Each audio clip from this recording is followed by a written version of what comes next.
Ashamar Kafune Kabajamto Davuto Oromia International Broadcasting Rao Duaraf Kamukabane and Nigerao Duolina Khalif Abdullah Tim. Manni Maria Oligala di Mot Islam Ethiopia Lolando Tigray Tiga Gefame Wolkabate Alela Majid al Najashi Magala Ukoroter Gamuratiga Balale Fatim. Manni Maricha Kanen Halel Charawata Manamurti Akadiatan Gafateram.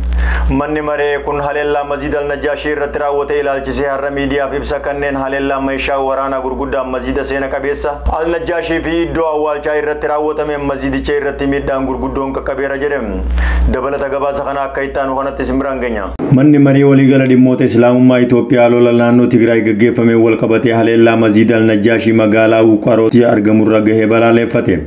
Manni Maricha Kanen Halel Charawata Manamurti Akadiatan Lega Fate Turem. Manni Mare kun Halella Majid al Najashi Ratra Wote Ilal Jizera Media Levibsa Kenan in Halella Meshale Warana Gurguda Majida Sena Kabes al Najashi Pido Walcha Irratra Wotamen Mazidiche Irratimidan Kakabejerem. Nabile Kanatajajila fi Meshale Tajajila Sami Chafsatela Mubsani Ubane Rajaren. Majid al Najashi Hambala Mile Ethiopia Kofoso Intane Hamba Idila Dunyata Urakan Manni Maricha Halella Mazidiche Irratra Wotamen Akaisaga Disi Meram. Mobiratina Momidam Majid al Najashi Ragahe Chuf Korean Jaramel Turem. Midda Hamba Sena Kabisa fi Mazide Ratika Kabinone Muslimota Ethiopia also Hintane onne Muslimota Dunya Mida Merajan Manni Maricha Ibsakisa Kesati Yakasuka Nesa fi Kanesa Mazidiche Ratera Wotamen Kambala Lefate Manni Maricha Motuma fi Umatni Walinkinda un Kamole Gocha Safukan Dalagan Hataman Serate Akadiatan Akata Zugafan Nigeria. Kanamales Manni Mare Oligala di Mot Islam Ethiopia Kamole Motuma di Michaela Latumida Kakabela Cisera Gafi Ibsa Akalatuf Gafatera.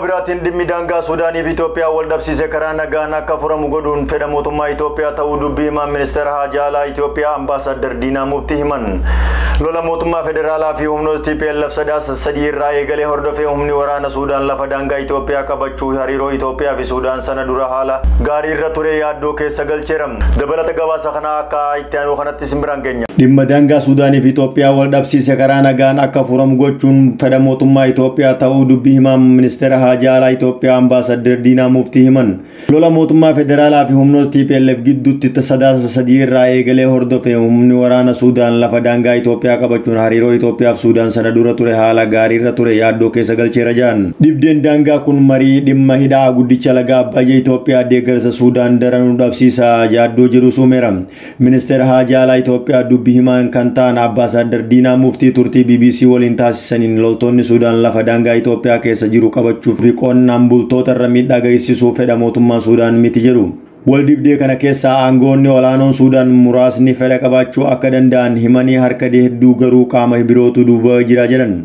Itoophiyaa fi biyyoota ollaa ishee gidduu warra dhara hojjetuutu jira kan Itoophiyaa fi biyyoota ollaa ishee gidduu warra dhara hojjetuutu jira kan jaan diinaan qaama kana maqaan hin ibsine ture. Daangaa Sudaanii fi Itoophiyaa irratti waliigalanii hanga ammaa turan waliigaltee bara 1922 raawwatameen ta'uu kan himan Ambaasaadar Diinaan bara 1972 mootummoonni lameen daangaa kana seeraan sararuuf waliigalanii Sanga amma akka hin raawwanne himan. Mootummaan Itoophiyaa sadaasa darbee naannoo Tigraayitti olaantummaa seeraa kabachiisuuf duula isaa akka carraatti fayyadamuun lafa Itoophiyaa qabachuun qonnaan bultoota irratti miidhaan gaheera jaan. Gochi kun seeraan ala walitti dhufeenya yeroo dheeraa biyyoota lamaan gaarii tureen faallaadha jennee mootummaan Suudaanii waliin mari'achaa jirra jedhan. Mootummaan isaanii keessatti rakkoo kanatti fayyadamanii seeraa alaa fi Itoophiyaa qabachuuf wanti godhamu sirrii akka hin taane itti himanii. Mootummaa isaanii keessatti rakkoo kanatti fayyadamanii seeraan ala lafa Itoophiyaa qabachuuf wanti godhamu sirrii akka Intane itimamera jiran. Namoota biyya alaatiin hokkara deeggartoonni Donald Trump kaasan kan hordofee namoonni 4 du'aniiru. Hanga ammaatti namoonni 52 kan to'ataman yoo ta'u isaan keessaa 47 kan ta'an seera cabsuu isaaniitiif to'ataman jedhameera. Yeroo ammaa Washington DC keessa yeroo sochiin dinagdee akka jiru murtee guyyaa keessaa ta'eeti jirti. Dabalata gabaasa kana ammas akka itti aanu kanatti simbiraan geenya. President Donald Trump deeggaruun kanneen hiriira baangamoo guddicha mootummaa biyyattii kan ta'e Capitol keessa seenuun galma walgahii mana maree bakka bu'oota uummataa weeraran. Qondaaltonni miseensota koongireesii akka dhokatanii fi walgahiin akka addaan citu dirqamsiisaniiru. Kaayyoon walgahii koongireesichaa ammoo filannoo mo'achuu Joe Biden mirkaneessuuf ture. injifataan filannoo pirezidaantummaa USA Joe Biden deeggartoonni Trump gamoo koongireesii USA humnaan seenuun hokkara uuman hadheeffatanii balaaleffataniiru. Dimokiraatonni hokkara adeemaa jiru kana pirezidaanti Trump itti gaafatamummaa fudhatee akka tasgabbeessullee gaafataniiru. Trump dursee mormitoonni akka gara mana mootummaatti hiriiranii gaafatanii booda irratti manatti akka galan jedhaniiru. Trump dursee mormitoonni akka gara mana mootummaatti hiriiraniif gaafatanii booda irratti mana galaa jechuun dhaamaniiru. Mariin koongireesii waliin injifannoo Joe Biden raggaasisuuf adeemsifamaa ture kun erga hokkarri kun tasgabbaa'ee booda deebi'ee itti fufuun ooluun beekameeti jira. Mormitoonni gamoo kana poolisoota loluun darbanii iyyaa alaabaa suuraan Trump qabu qabatanii humnaan yeroo seenanitti bu'aan filannoo akka haqamuuf gaafachaa turan. Gocha addunyaa maraan ilaalamaa ture kanaan dhukaasni dhaga'amaa ture. Gaasiin nama boosisuu mormitootatti biifamaa ture. Guyyaa koongireesii injifannoo Joe Biden raggaasisu Trump hiriira mormitoota argamuuf Tiwutarii fi Feesbuukiin Trump isaa 24 jala ugguramuun dhagahameeti jira. Miseensi koongireesii gamoo koongireesii Rootundaa keessatti sodaa yeroo dhokatan mul'ateera. Aangawoonni federaalaa akka jedhanitti meeshaalee dhoo'insa ta'uun shakkaman lama kan argaman yoo ta'u lamaanuu FBI fi poolisoonni Kaapitool waliin nagaan akka to'ataman illee beeksisan. Hokkarri kun kan uumame yeroo dimokiraatonni lama filannoo teessoo seeneetii Joorjiyaa injifatanitti. Kaadhimamtoonni dimokiraatota lamaan teessoo seeneetii Joorjiyaa injifachuun jechuun ammoo dhaabbichi seeneetii keessatti olaantummaa akka qaban illee godhee jira. Filannoo pirezidaantummaa kan injifate Joe Biden gochi mormitootaa kun mootummaa jeequu irraa kan hin hanqanneedha jedhaniiru. Pirezidaant Trump amma TV irratti bahee waadaa isaa guutuun heera biyyattii eegee fincilli kun akka dhaabbatuuf akka godhamuuf waamicha naan dhiyeessa jedhaniiru. Gamoo teessoo mootummaa humnaan seenuun foddaa caccabsuun kutaalee seeneetii USA to'achuu nageenya qondaaltotaa filatamanii yaaddoo keessa galchuun kun hiriira mormii miti fincilaadha jedhan. Pirezidaantiin USA kan aangoonsaa hobba'aa jirtu Doonaald Trump hokkara balaaleffannaa hiriirtonni Waashingtan DC naannawa Kaapitoolitti kaasan dhiyeessuuf erga miidiyaa hawaasummaa irratti barreessanii booda Tiwutarii fi Feesbuukiin isaanii uguramaniiru. Qondaaltonni warra Ripaabilikaanotaa bara aangoo isaanii dubbii walxaxaa ajendaa uumuu kaasan kun tarii gadaan isaanii goola babuuf hafuura ishee dhumaa wayita baafataa jirutti namoonni hiriira ba'an akka carraatti fayyadamuun jeequmsa uumuuf yaalan jechuun komataa miidiyaalee hawaasummaa. Hiriirtonni jeequmsa kaasuurraa of qusatanii manatti akka deebi'an gorsuurraa ishoo isiniin jaalladha jechuun miidiyaa hawaasummaa irratti barreessaa kan turan Trump hokkara deeggartoonni Doonaald Trump kaasan ammoo hordofee namoonni 4 du'aniiru. Hanga ammaatti namoonni 52 kan to'ataman yoo ta'u isaan keessaa 47 kan ta'an dhookaa kaawwan cabsuun isaaniitiif to'ataman. Yeroo ammaa Waashingtan DC keessa yeroon sochii daanga'ee akka jirus murtee guyyaa keessaa ta'eeti jira. Dhuma irratti koongireesiin USA mo'achuu Joe Biden mirkaneesseeti ture.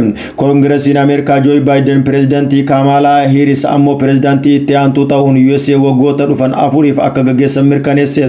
Dhuma irratti Trump karaa sirnaa fi tasgabbiin akka aangoo dabarsu waadaa gale. Pirezidaant Trump ibsa baaseen ammajjii 20 irratti haala seera qabeessaan aangoo akka dabarsu dubbatus komiin filannoo hatameera jedhuun ragaa qabatamaa malee dhiyeessuun irra deebiin kaaseera. Bu'aa filannoo waliin guutumaa guututti walii galuu baadhus ammajjii 20 irraa kaasee karaa tasgabbaan adeemsee aangoo dabarsuun taasifama jechuun ibsa fuula Tiwutarii dubbii himaa isaa irratti maxxansee ibseera. Tiwutarii yeroodhaaf pirezidaantichi fuula ofii isaa akka hin fayyadamneef dhookateera. Yeroo hunda sagaleen seera qabeessa ta'an qofa akka lakkaa'amanii fi falmii keenya itti fufna jedheera.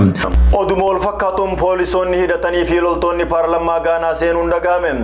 Roobii kaleessaa hokkara miseensota paartii biyya bulchuu fi paartii mormituu gidduutti uumame tasgabbeessuuf qaamoleen nageenyaa hidhatan paarlamaa Gaanaa seenan. Kun kan uumame erga miseensonni paarlamaa afyaa'ii filachuuf falmii gaggeessan booda ture. Loltoonni fi poolisoonni paarlamaa keessaa gara daqiiqaa 10f erga turanii booda ba'uu isaanii gabaasni marsariitii Maayijooy Online kan ibsu yoo ta'u paarlamaa Gaanaa keessaa paartiin olaantummaa qabu hin jiru. Paartiin biyya bulchuu fi mormituus lamaanuu qofaatti miseensota 137 kan qaban yoo ta'u miseensonni tokko ammoo paartii kamiyyuu irraa bilisaa akka ta'e beeksiseeti jira. Tolegaa kabajamtoota daawwattoota Oromiyaa International Broadcasting oduun har'aaf qabannee isiniif dhiyeessine kan hanga ammaatti isin biraan gahaa turre kana fakkaata. Qopheessee dhiyeessuudhaan kan isin waliin ture ana Khalifa Abdullaati. Oduu teenya biraatiin hanga walitti deemnutti nagaan nu tura.